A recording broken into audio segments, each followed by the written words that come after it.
Tesvav Amid Aleph.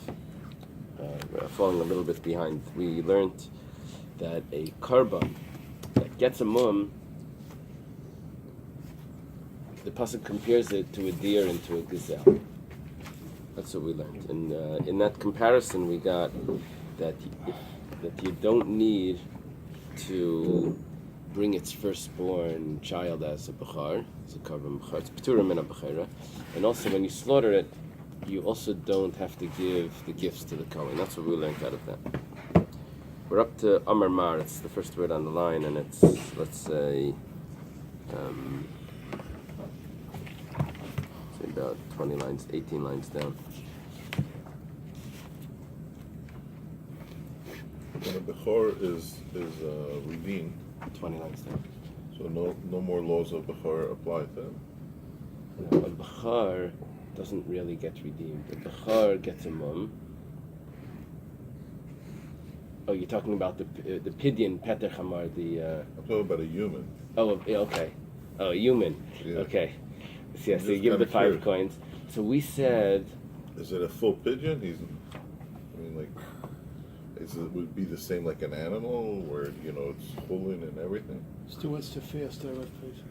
That's my question. Why? Well, he's redeemed from belonging to the Kayan. He's still a Bechar. Maybe just like an animal, when you redeem it, it becomes chulin, it becomes regular. Yeah, but you never had any of those other aspects. You only had one Animals aspect. didn't have to fast every day. Right. So Amar Mar. Amar Mar means we're going to go back and analyze the Brisa that we quoted before.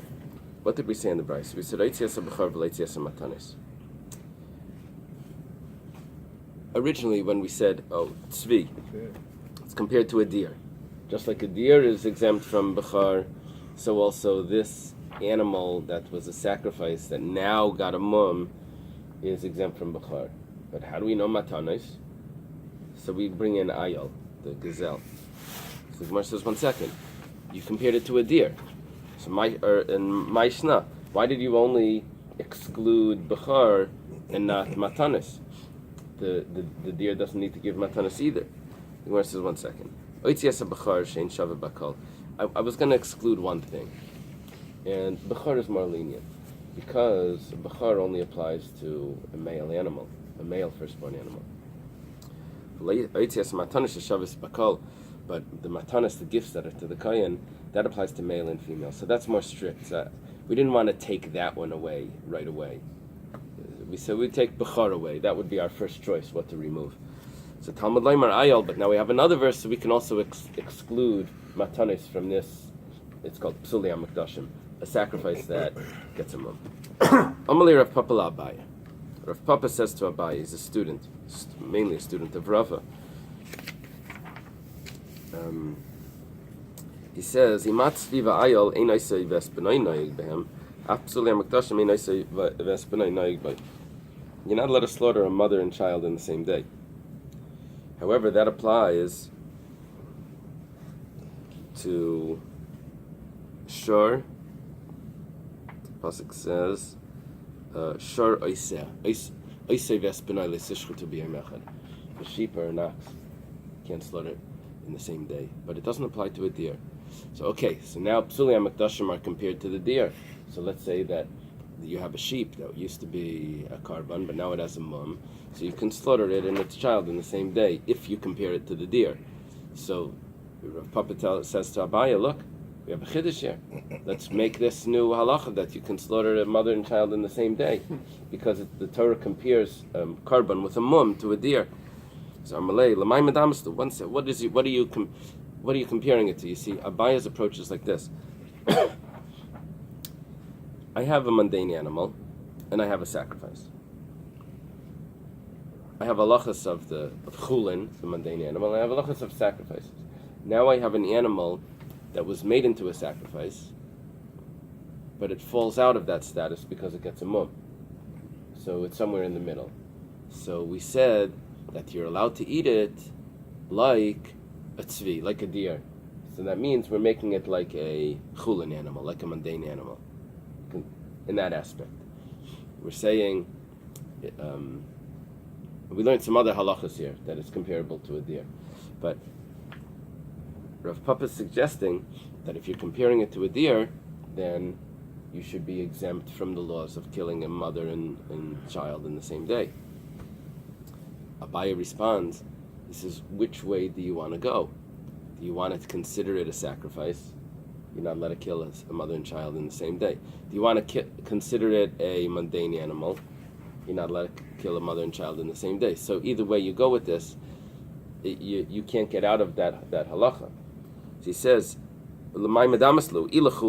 if you compare it to a mundane animal, then then you have the laws. And if you compare it to a sacrifice, then you have the laws of you can't kill a mother and child in the same day. So whichever way you go, you still have the issue. So Amalei Rav Papa responds, Yihachi, Gabichel Beinami, Nei Mahachi, L'may Medamislu. We said in the Brisa, we said that maybe we should say that the chelav should be permissible in this animal, the forbidden fat should be permissible. Why? Because we compare it to a deer. In a deer, you're allowed to eat the fat.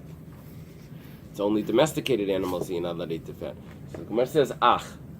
That ach, remember the ouch? Remember that ach?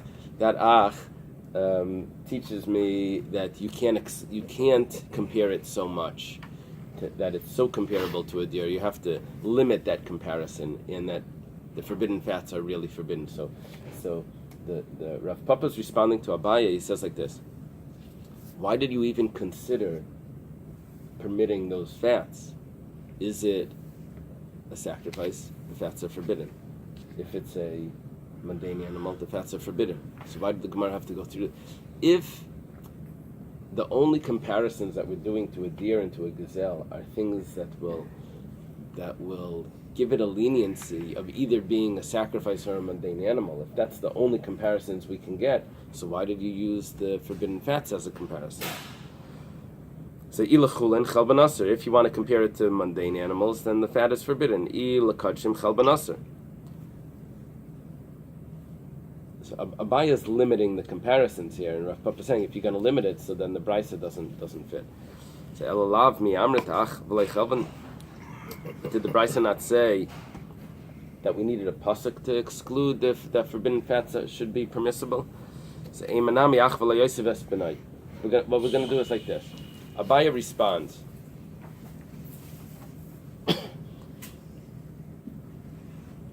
That we did a comparison. Even though we did a comparison to a deer. Now, even though the forbidden fats would not be permitted, whether it's a sacrifice or whether it's a mundane animal, I still needed the pasuk, ach, to tell me that the forbidden fats are forbidden in this psulei hamikdashim, because I could have thought it's like a deer. So Abaye says, so what about, Papa asked him, what about Oisev Espinai? You don't have a pasuk for that. So Abaye responds, no, ach, that ach tells me both. It tells me the forbidden fats are forbidden, and it also tells me that Oisev Espinai is forbidden. You can't kill a mother and child in the same day with this animal. Now, what happened to Abaye's logic here? That whichever way you compare, why do I need the ach? That's sort of disappeared in this conversation. He didn't. Did Rav Papa prove him wrong in that? It's like a little vague. If he's retracting entirely, or if he's just saying that we can use the ach to get rid of. According to the way Abaye was explaining, you don't need the ach at all. Okay. Rava Amar ach leisev espenei yadasa. Rava adjusts the whole conversation here. He says that the word ach that limits the comparison to a deer, that actually removes the leniency of Oisev Espenai, and it puts it back on. So therefore, I would have compared it to a deer that you can allow to kill a mother and child in the same day. Torah says, I can't compare it like that. And psulei hamikdashim, I'm not allowed to kill a mother and child in the same day. So Rava's going to have to answer a big question, and the big question is that the Brisa didn't say that. The Brisa said, it's excluding. permitting chaylev. But meanwhile, that's what Rabbi says. So, what about the chaylev? Bechel by midamei nafka. That I'm going to learn that it says that you can't eat the blood. The ksiv rakastamar leiseichel. It says, but the blood you can't eat. That's a continuation in that section. I should point out that there's a discrepancy here in which verse we're referring to. There's a big complication. The sources of the verses, because really, if we do this, the commentaries are discussing, is the word really ach or is the word rak? And it's not so clear. We're quoting it, and it happens to be there's two in the same chapter, so that makes it more confusing because the old notes just quote the chapter; they don't quote the verses. So anyway, whatever it says, rakas damei leiseichel. It says you can't eat the blood. My damei. What does it mean you can't eat the blood? Eily madamei mamish. If it says you can't eat the blood literally, you're not allowed to eat the blood of a deer either. So why does it have to say you can't eat the blood? But you thought you could eat the blood because you compared it to a deer. You can't drink the blood of a deer. Atu damad tzivayel mishari. I'm allowed to drink the blood of the deer. So it must mean when it says blood, it must not mean the blood. Eladamai chelbay. What does blood mean? The fat. Could you explain why it says it's tzvi and the ayel? Like, what do you need both? Well, the Gemara says that tzvi was excluding it from Bechira, and ayel was excluding it from matanis. That's what the Bais did. That's no good. That rock, the end of that pasuk is Eretz Tishchenu Kamayim. So isn't that talking about the shechita by kosher animals and not by unkosher? So how can you just pick and choose the part of the sentence? Right. Finally, a good coffee. Wow. That's You it have for the verse quoted there. They quote that verse. That is the Rakas damei leiseichel al aretz tishbechenu kamayim. Is there another pasuk that says rak? I mean, no, I know it's always here, but then yeah, that's the pasuk. Take the rest of the day off. Yeah, there's another pasuk. Oh, there's another pasuk. You missed that out. Which other pasuk? Oh. But that's the rock. Rashi says that it's bebechor balmum ksid. What's the other pasuk? It's the one over here. What is it? Rak Rag b'chol was a tizbach v'chalta basar. Okay, and what goes on? It says, Rakas damei leiseichel. No. No, but No, but now we're quoting a pasuk. pasuk. I understand. So that, by the way, the rak over there could be the ach. Solid rock. We said ach kolachen v'rachen miyutin. It could be that when our Bais says ach, it really meant to say rak. That's someone. That's The the Tmima Zetzer. discusses that. Rock The and roll. Zetzer. So which rock is it? No, but this. Rocky, right? I get the question. All right. Get the question. Very good. Okay. Very All good. day. Belichtei v'rachmana chelbei. So why doesn't the Torah say fat?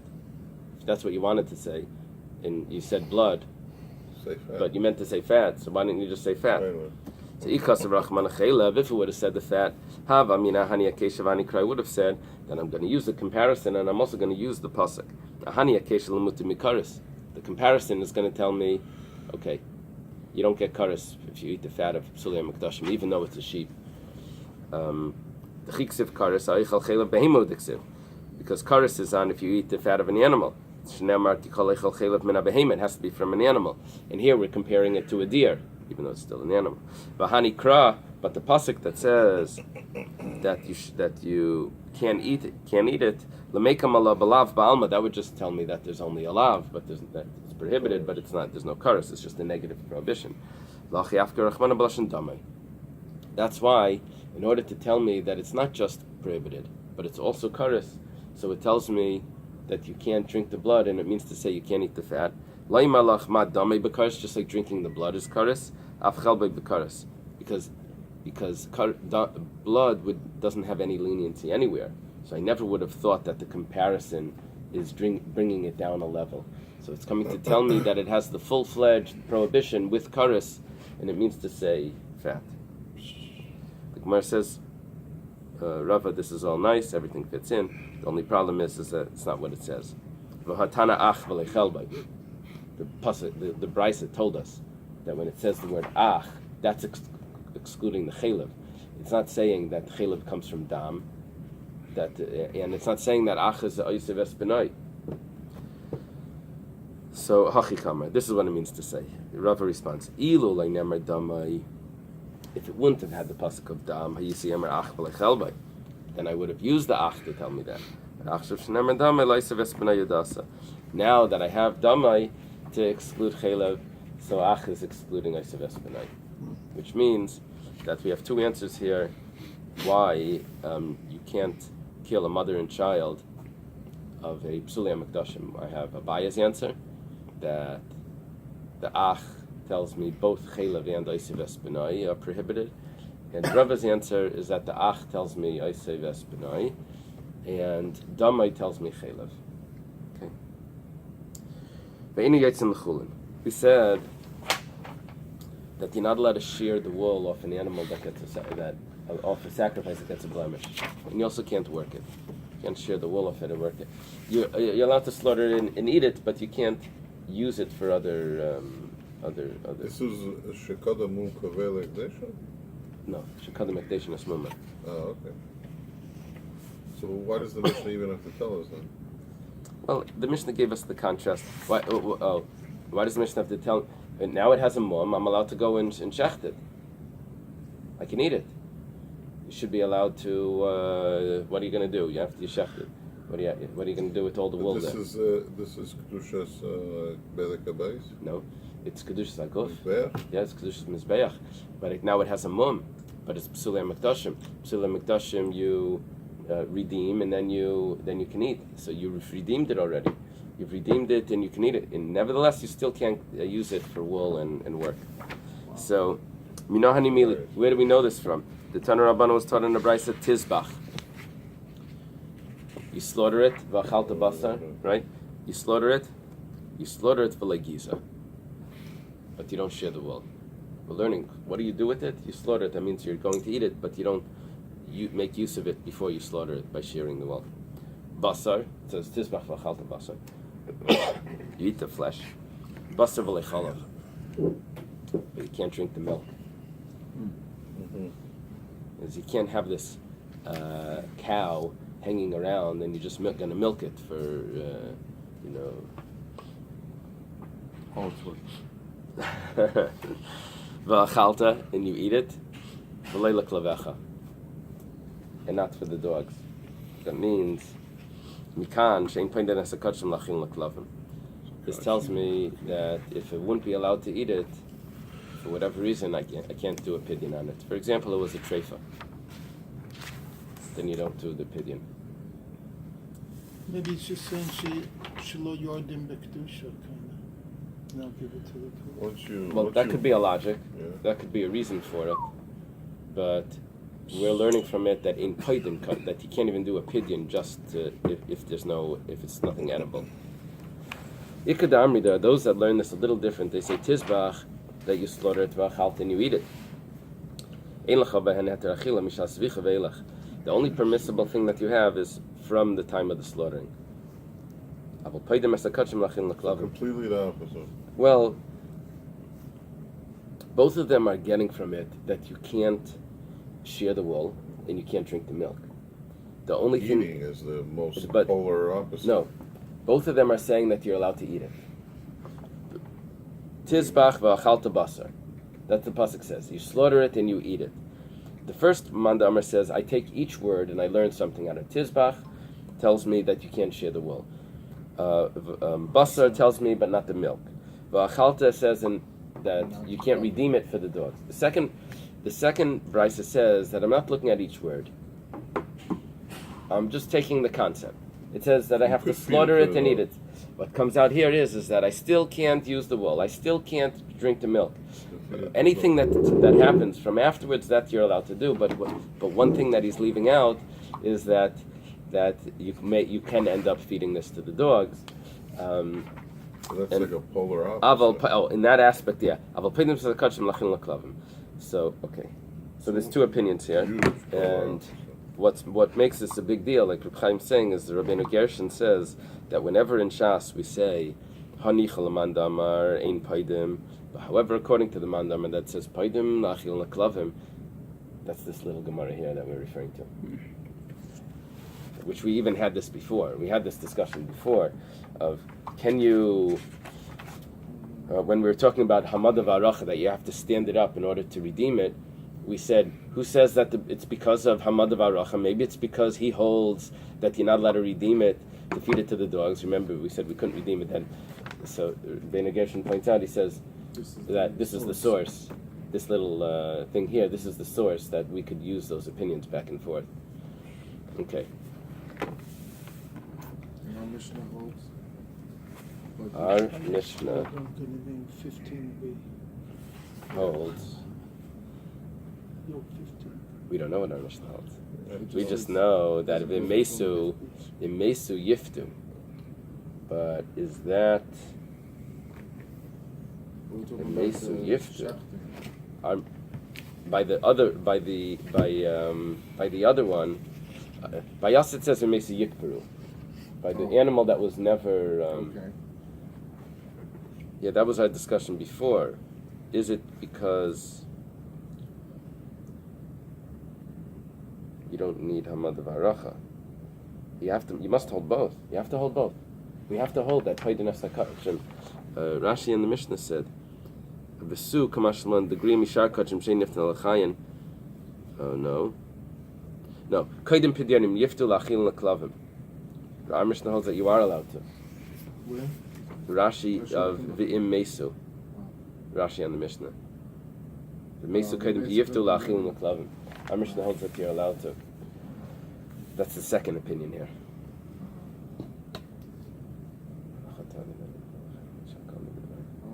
Amen.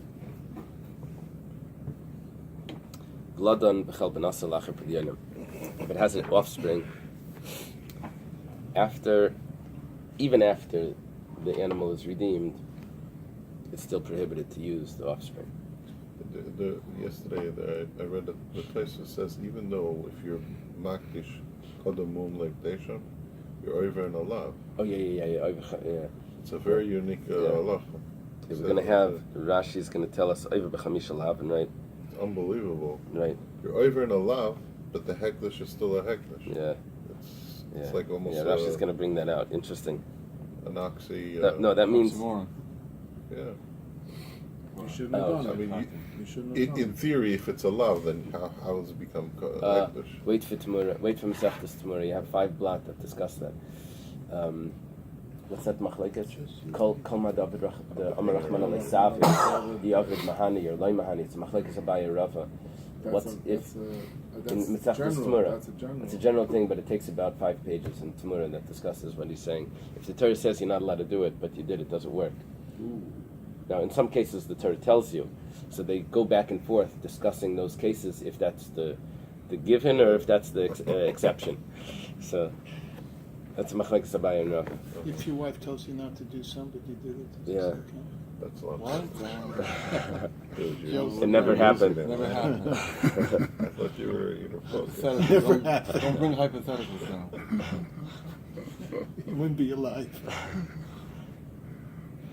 Okay, Hechidami. What's the case over here where it has an offspring after it was redeemed, and nevertheless the offspring is still forbidden for use? If it conceived and it gave birth after it was redeemed. In other words, I had an animal that was a sacrifice, but it got a mum. If it gets a mum, I can slaughter it and eat it, right? Comparable to a deer. I didn't slaughter it right away. It conceived and it has an offspring. So it's a regular animal. The animal was redeemed, so why is it prohibited? Amai Vlad Sviva Ayolnino, it calls it. It's an offspring of a deer and a gazelle. There must be that it conceived before the redemption. Now we have some difficulties. But it gave birth after the redemption. So this fetus was sanctified at one point. Okay, so that's the case of the Mishnah, that it says that it's asur. But now the Gemara goes on and it says Holefnei Pidyainan Mikdash Nami Kadshi. But let's say it gave birth before the redemption. Conceived and gave birth before the redemption. So it's a sacrifice that conceived and gave birth. What's the halacha of this offspring? It's sanctified. We're going to see what you do with that sanctification. It's machlekes. We'll see in a minute. Minani Mili. From where do we know this? The Tana Rabban and the rabbis taught. It says by Yishlamim. It says Im Zachar Im Nekeva. A shlamim could be a male or a female, not like an oila, which an oila is zachar. So a shlamim could be male or female, and the Torah gives you that option. When it says zachar, the Gemara is learning. It says if it's allowed to be male or female, then you don't have to tell me male or female. Then you just say that you bring it. It's only if it's one that you have to start defining which one. So zachar, the fact that it says that it's a male, that's totally extra. That's the Rabbi says avlad. That's coming to tell me that the offspring of a karban is considered sanctified, unakeva, and then it adds the word female. That's the Rabbi says atmura. That tells me that the exchange of a karban is sanctified. I would think just the opposite, because it's in the cave that can have the offspring. Yeah, isn't that interesting? Yeah. Isn't that interesting?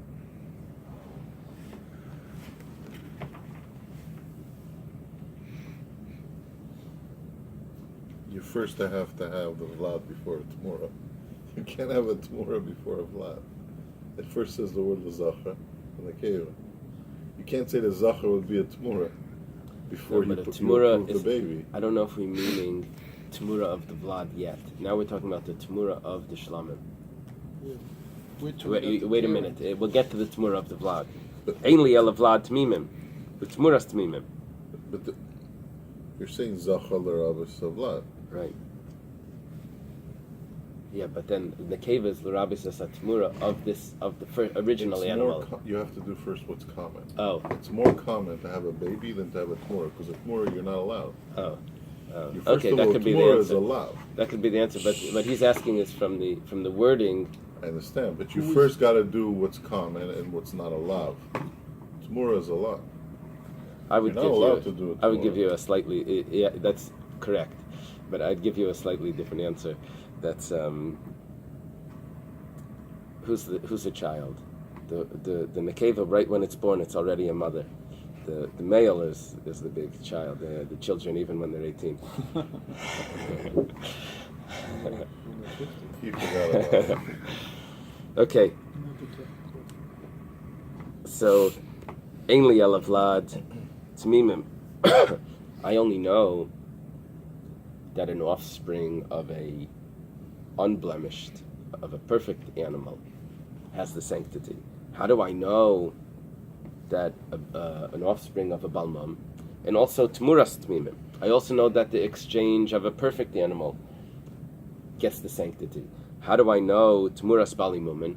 How do I know that it also applies that if there's a mum in the carbon, it wasn't redeemed yet, but if there's a mum in it, then you do Tmura, that the next animal is also going to be sanctified? So, Vlad Balimumin, Eily el Vlad Tmimim and Tmuras Tmimim. Vlad Balimumin and Tmuras Balimumin minayin. Where do I know that? It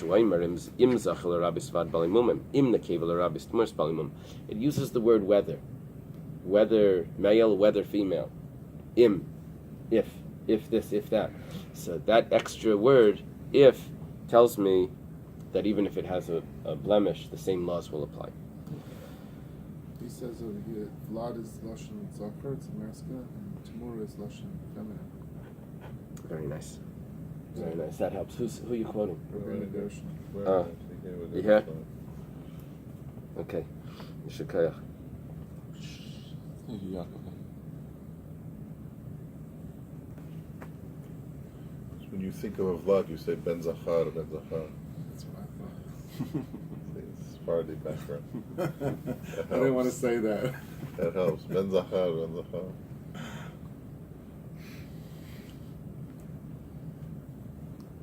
Now, the interesting thing is, I don't know how you understood that from this. I mean, you're correct, but in Rabbeinu Gershon, I wouldn't have known that you understood right away that it means Lashon Zachar, Lashon Nekeva.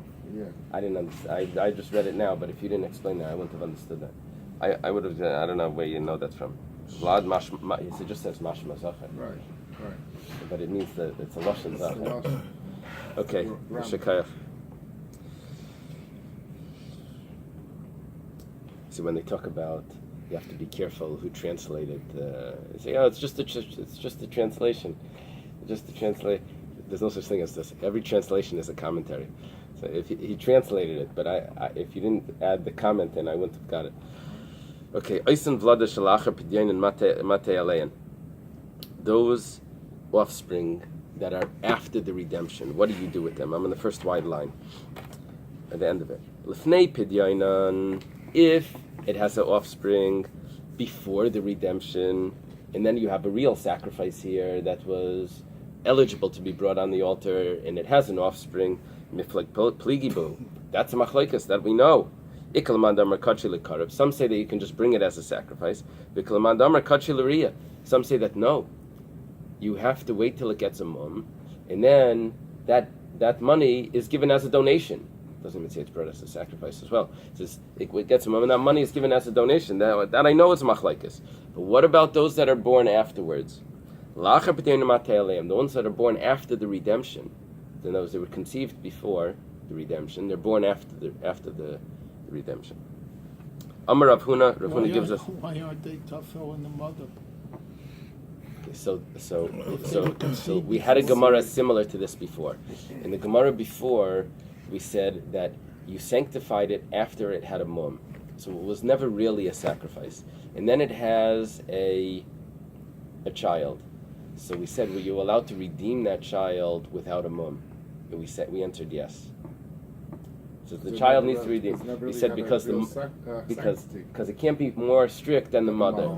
That's what we said before. Here, the mother could have been brought as a sacrifice, and now it got a mum, and now it has a child. So the child, it's interesting. The child, the mother was redeemed before the child was born. So the child was really redeemed in utero. So Rashi says that midai raisa uber yerachimai, and the child was redeemed. The only thing is that we have to add on to it a certain stringency, as we'll see this discussion in this Gemara here.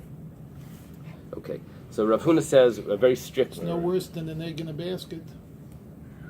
It's butthole. Left field. Look at him. Look at him. You just got it. You just woke him up. Bates are talking about whether or not, one in 1,000. Egg in a basket. Right. And egg in a basket is better than an egg in a tree.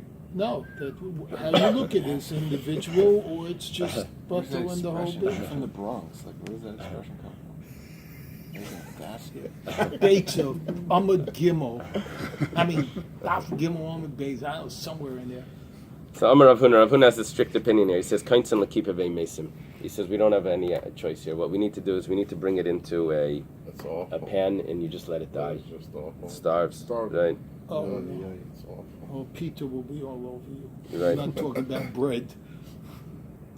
The Heicheli Aved. He says, what are we supposed to do here? Likravinu. What are we going to do? We're going to bring it as a sacrifice.